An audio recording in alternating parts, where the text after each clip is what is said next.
Good morning, traders. It's 8:03 a.m. Chicago time, 9:03 Eastern on Wednesday, the 24th of May, 2017. Thanks for joining me. Derivatives trading involves substantial risk of loss and is not suitable for all investors. Past performance is not necessarily indicative of future results. The stance overnight, seeing a lead in the U.S. Treasury bonds up 8 ticks, with the laggard being gold. Interesting that the Treasury's up there with the Nasdaq. But other than the Nasdaq, most of what's on the high end of the top of my quote board here um, are secured assets or security assets, um, and it looks like the market is moving to safety. But really, honestly, there really isn't much movement overnight. The euro stock, as I said, the gold is worse off, down just $3.30, 0.26%, followed by the euro stocks and crude oil. Crude oil trading at 51.38 this morning, in line with yesterday's range, followed by the DAX, the Japanese yen, and the U.S. dollar. The equity side of things is pretty much unchanged. 3 ticks in the S&P, 9 ticks in the Russell, and so on. So really not much in the way of how the market's positioned this morning. It is in neutral gear, in standby mode. It is circling the airport. Um, on the news front, Moody's downgraded China for the first time since 1989 yesterday. The ratings agency cut its China rating from A1 to A1 from AA3, saying it expects that the economy-wide leverage will increase further over the coming years. Iron ore dropped 6% on China's downgrade. There's a lot on Bitcoin. Uh, there's a lot on Bitcoin. You know, it's been ripping through highs for days now. Bitcoin runs up another $109, up 4.9%. A coin is now worth $2,325. Just huge moves there. It seems like a lot of people are speculating in that asset. Other than that, there really isn't much more to report.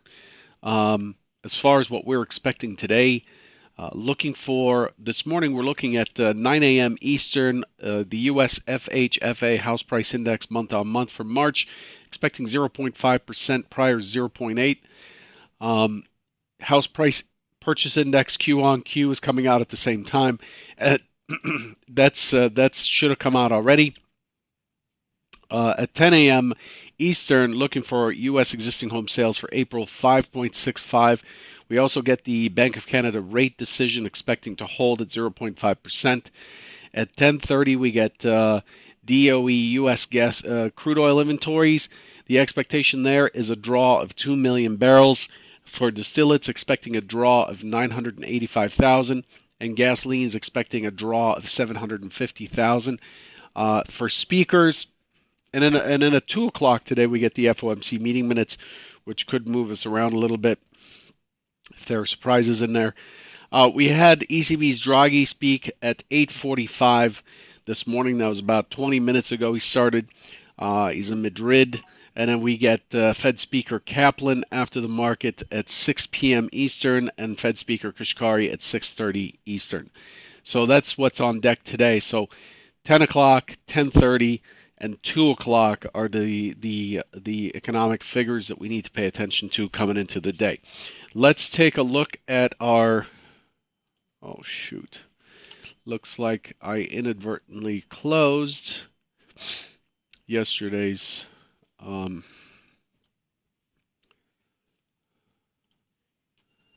apologize. Let's fix that. I closed yesterday's Trader Bite. I need to bring it back to the glory that it was in.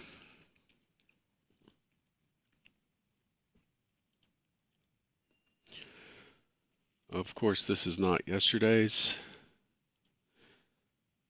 Yeah, not sure why. I must have closed the wrong window and it ended up blowing out this particular webinar. And that's where we are. So at about 12 minutes in, so hypo 1 is right here. So that's hypo 1, and this is hypo 2 right there.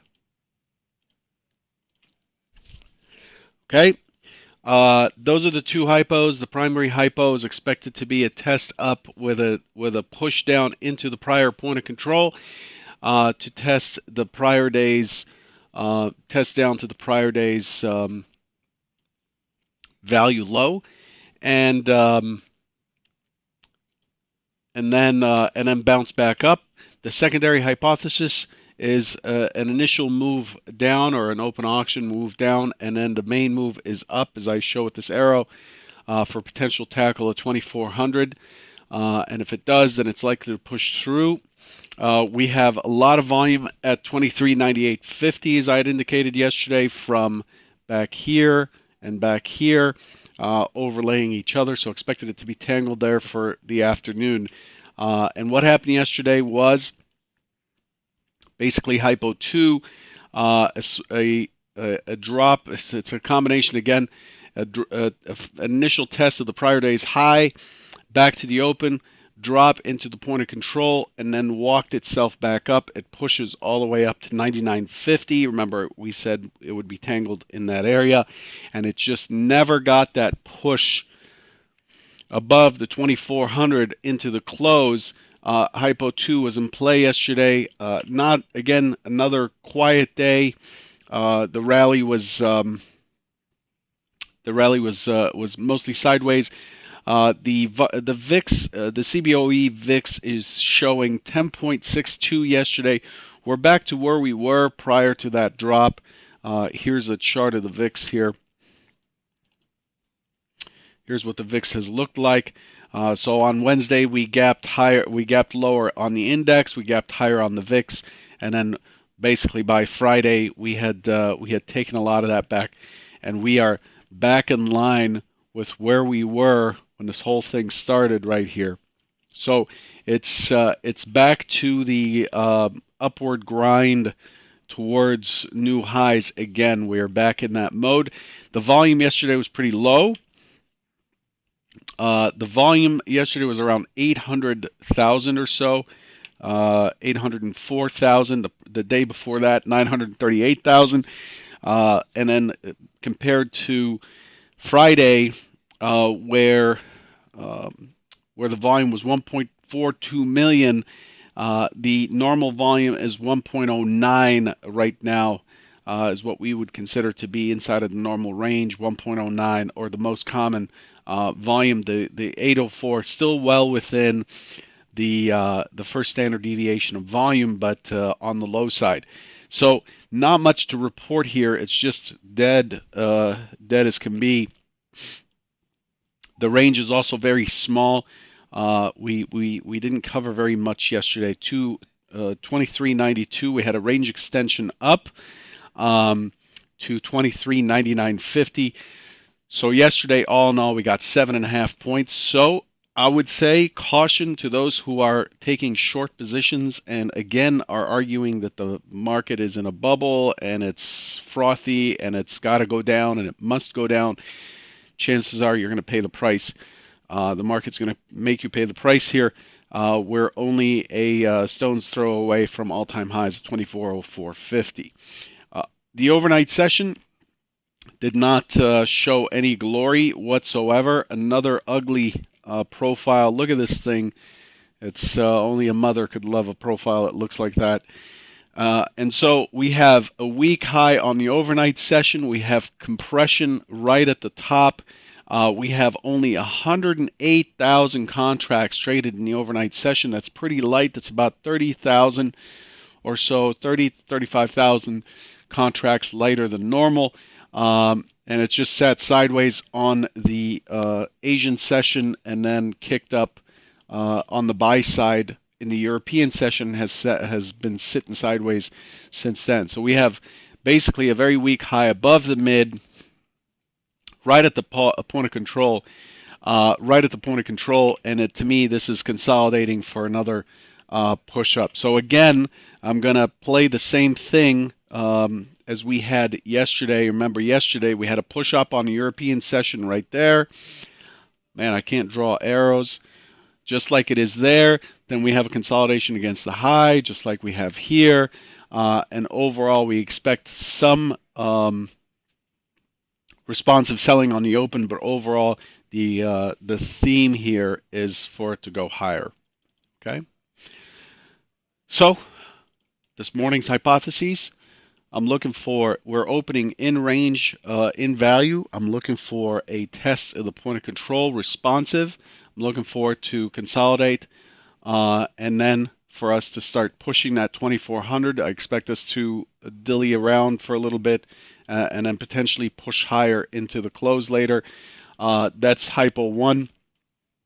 Hypo 1 is in line with the trend and is in line with the way things are setting up so far. The market's very orderly. You could see yesterday we cleared that point of control before continuing higher. I expect the same thing today. Barring that, if we do push higher early on and we find sellers and we start to this, this is forming a head and shoulders kind of formation. We have a failed test of the high. We get into a corrective move.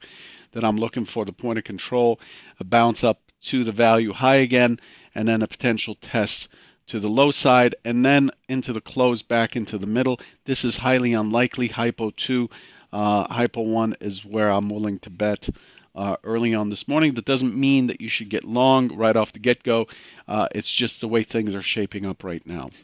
Okay, I would love to see a trend day, especially down, just to kind of clean things up and rattle things a little bit, pick up the VIX. But we've gone for a couple years now with this kind of grind higher, and on an 8-year bull market.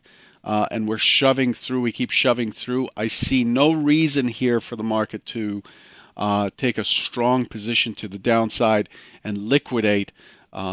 It really isn't. It really isn't. It's not a high probability play. To me, you essentially on a day like today, opening above the point of control imbalance, you buy the dips, or at least I buy the dips, and that's really what I'm looking for. So the problem, though, has been that when you look at execution, so if we look at yesterday,